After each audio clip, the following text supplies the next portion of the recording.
My name's Jordan. I'm the IT manager here at the Other Side Academy, and it's quite the story how I found myself here.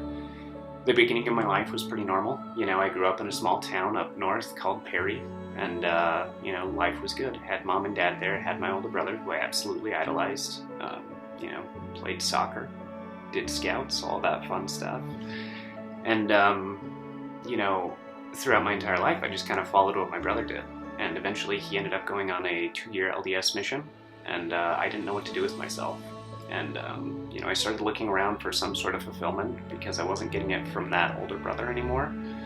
And I found some pretty negative friends, It was just running around, causing havoc, always up to no good, and it started out pretty innocent.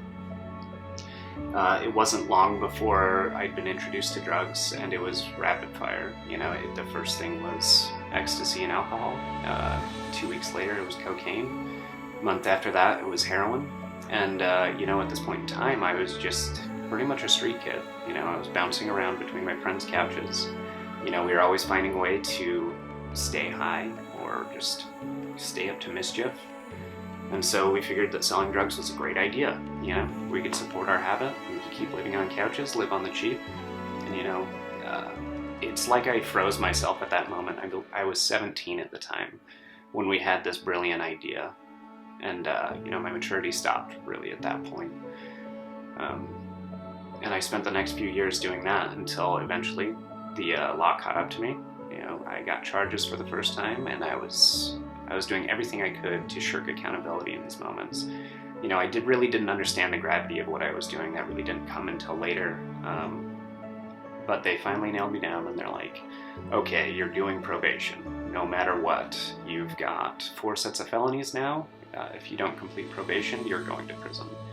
And that put a little fear of God in me, but it didn't get me to the point where I thought that being honest was the right course of action. So the next 3 years I spent on probation, and I was getting high the entire time. I was just clever enough to dodge drug tests and to show up to work and to pay them money, and that's all they really wanted from me. And so, during that time period, the objective was to get me to live an honest, integrity-filled life, and, we missed the mark. Like, I missed the mark. I learned how to lie and deceive. As soon as I graduated and those restrictions were lifted, it was full force. I was straight back to it. I was back to the heroin and cocaine. And I was trying to hold some semblance of a normal life because I had some decent friends, but it couldn't maintain itself. You cannot work enough hours to support a heroin and cocaine habit. Eventually I started stealing from those friends, and at that point I had decided, I'm like, okay, I'm a terrible person because I love these people and I'm still doing it. So I'm going to surround myself with people that I don't love so I don't feel bad about what I'm doing. And so that was the better part of the next 6 years I spent with people that I didn't like, doing the worst sorts of things to support who I'd become, And that was plagued with, dishonesty, with theft, with, dispersing drugs to anyone. It really didn't matter who it was. I know some of the worst situations. Like, I knew that somebody was a single mother. I knew that the kids were pretty much taking care of themselves, and I still gave their mother drugs. And things were continually more dark, and, there was always a desire to do something different, but since I had, really paused my life at the age of 17, I had no idea how to even show up to work anymore. So I find myself at age 25 realizing that this is a terrible way to live. And so I'm like, okay, let's go to rehab. And, this is actually my third rather. And so I go through it, and I feel really good through these 90 days, and I have all the desire in the world, but when I got released, I didn't have the capability. I still couldn't wake up in the morning. I still couldn't feed myself for regular hours. I still couldn't show up in an honest way for anyone. Not my family, not my friends. It always felt easier to lie rather than just cop to what was actually going on with me. And so I think it was 6 months before I was back at it again. And during this time period, I held a job long enough to take advantage of companies, and so you really don't get enough stability to have a home. I never considered myself homeless until I look back now. because I was consistently looking for a place to live. I remember one night in particular, I was in St. George, and I was selling drugs. There was money. I didn't want to go to a hotel for whatever reason, and so we found ourselves in a storage unit. And I thought that was totally normal. I thought it was okay. You know, it wasn't until, you know, I'd really sobered up and I'm like, oh my gosh, I've been homeless for the past decade. You know, I haven't had stable income. I haven't had a stable place to lay my head at night. I really never knew where I was going to sleep. So after going to rehab, failing at that one more time, you know, I burned just about every bridge that I had. There was no family that was going to help me. There was no friends. I definitely didn't have insurance. And so I hear about the Other Side Academy, and the only thing that I was told about it was that it was long and that it was hard. I remember walking in and having this old man tell me exactly who I was in full color. And it wasn't pretty, you know? He had my number. And nobody had ever done that to me before, you know?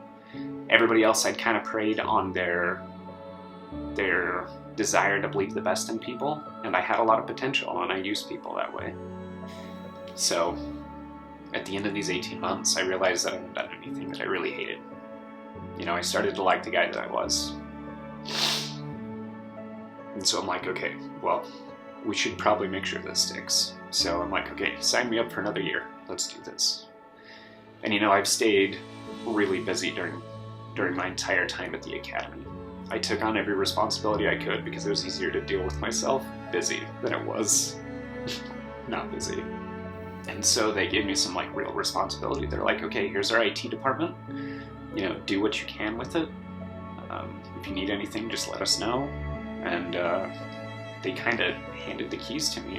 And I'm still a student, mind you, I'm not being paid. And it was amazing to feel trusted. So after the third year, I'm about to graduate, and then they offered me a full-time position here. And, you know, I've never been so grateful in my life. You know, I felt pretty comfortable in who I'd become and, you know, my ability to face life. Like I'm going to show up every single day. I'm going to be honest. You know, I'm going to be a positive influence. Having the job here has been absolutely wonderful.